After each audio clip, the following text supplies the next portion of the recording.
It was a nice little town on the outskirts of Kiev that has grown into a comfortable and modern suburb of about 50,000 people. Now the city of Bucha is synonymous with some of the worst horrors that have befallen Ukraine since the Russians launched their invasion. According to the authorities, more than 450 residents were killed in cold blood by Russian forces and many others were injured. Others are frightened and forced to live in basements to save their skins during the 5-week post-invasion Russian occupation. The majority of the buildings were damaged, many destroyed.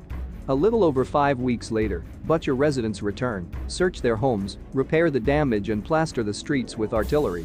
An informal market outside of downtown was buzzing with activity when Fox News shut down.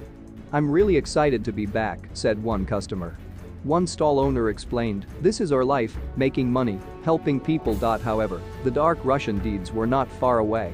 When asked how bad it was, another man at the post explained that he had to keep his dogs and cats. "I'm at a loss for words," he said, and burst into tears.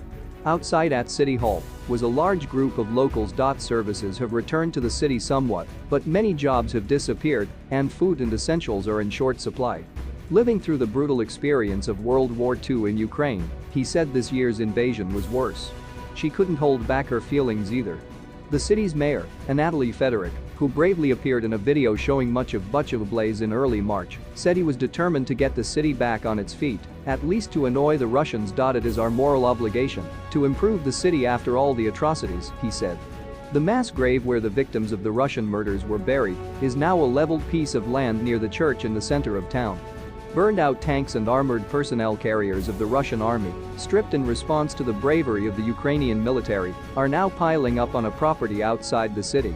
And the bodies, scattered in a neighborhood known as Avenue of Terror, were duly buried in. A man was seen repainting the front wall. "Kids inside" was written in Russian to keep the troops away, but it didn't work.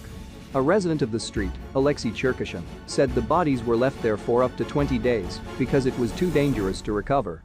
He commented on the pleasant spring weather with blooming flowers and trees. But internally, the Ukrainians are damaged, especially as the war continues elsewhere.